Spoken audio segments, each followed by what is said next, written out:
navigated loneliness at many different times in my life. I think everybody has. And this is a very specific situation in how I handled and navigated through loneliness. And I want to share in case it's helpful for you. I'm going to start cracking some eggs because let's see, fuck, can you see me? When I first got here, my Spanish was shit. So I felt like I couldn't connect with anybody. I couldn't express deep things on my heart. Or basic needs sometimes without it being an effort. And so that felt very heavy and very scary. And I felt I didn't, when you're in that space, I gotta describe this for you because you might be going through it and you're normal. Viktor Frankl says an abnormal reaction to an abnormal situation is normal. So you move to a new country, you start a new job, you go completely into the unknown, or you switch schools, or fill in the blank. You move to a new country, you start a new occupation. That's, I wouldn't say abnormal, but you're gonna feel that. So if you're feeling underwater, it's okay. And it's temporary. You're good. You're good. I'm good. I did that, and I'm gonna continue to do that for the rest of my life. So this is my new normal. To swim out to sea, and sometimes you feel like you're drowning. That doesn't mean you are drowning. You may feel alone. It doesn't mean you are alone. And this brings me to get out of your house or apartment or dwelling. That's number one. Immerse yourself around people. That's number one. That's like just base level. And that still might feel like everything feels foreign, everything feels scary. It's okay. Here's another trick. Find a dog or a cat.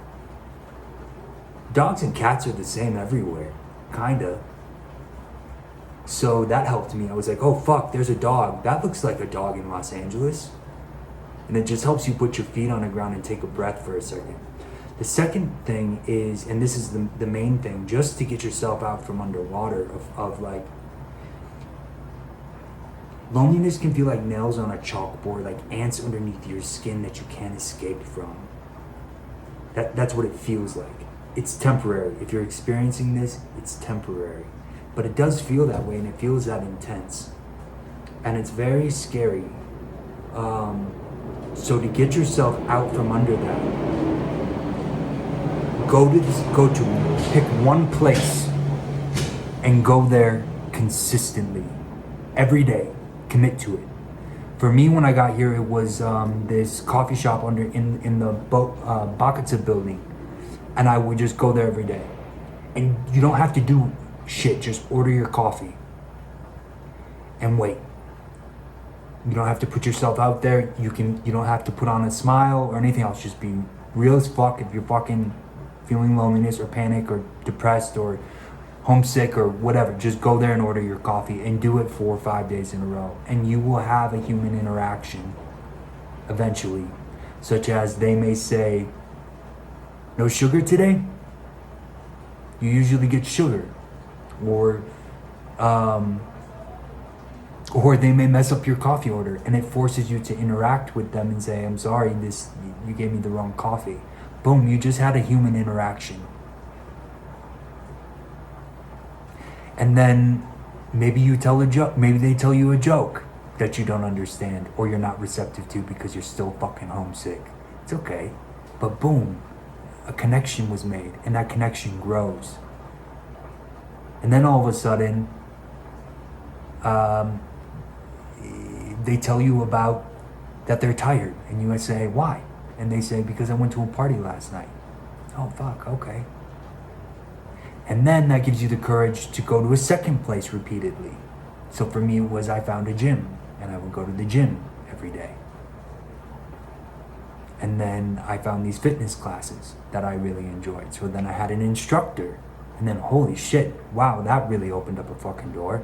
Now I have somebody that's observing my workout and giving me advice. And I'm asking questions. about how do I improve. And so now I have somebody at a coffee shop, and I have a fitness instructor that I see weekly, and that there's a certain amount of connection.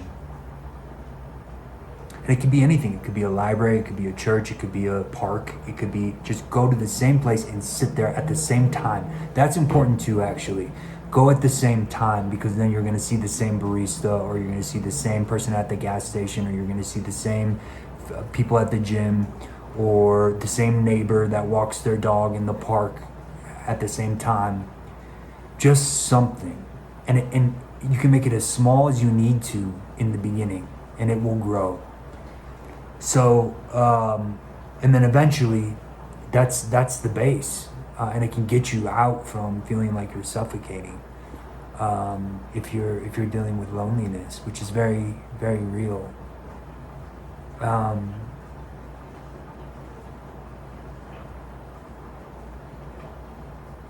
We need human connection like we need water. And when you're hydrated and you have access to water all the time, it's not a big deal to drink a glass of water. But if you've ever been somewhere where water was scarce, or you were on a hike and you were like, oh fuck, I have 4 hours so I can get somewhere until I can drink water, and I'm so thirsty. It's a big deal. Same with human connection. So it's just a way to like just get a little bit of water until you can get yourself to a place where you can have really fruitful relationships. I hope that's helpful. Tomorrow I'm going to, I asked ChatGPT, because it was like, oh, I'm starting a YouTube channel, and they're like, don't talk to an audience, or da da. I was like, fuck that, here we are, I'm talking to an audience, and I have some shit to share, because I have some life that I fucking lived. And just context of where that noise is coming from, I'm strange. I'm not strange, I'm disciplined, and I, for whatever reason, it's okay, this is a story for another time, but I have created a system for myself of how to get all of my nutrients, how to hit my proteins, fats, and carbs, how to do it on a budget in a foreign country, and it involves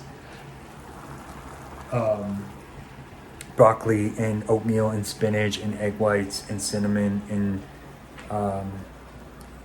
the stevia fake sugar, which I'm sure is horrible for my gut health, so I'm keeping an eye on that, more on that later. But tomorrow is my Sunday tradition. I will check in more with you, and guess what, I have 11 fucking followers subscribers on my YouTube channel. But honestly, it makes me that matters to me. And I have one person that likes most of my videos, so whoever you are, thank you for liking my video. And if anybody sees this and anybody's curious about Colombia or of things that I've learned or navigated, please feel free to comment and I'll speak on it and I'll let you know. Open book. So, all right, over now.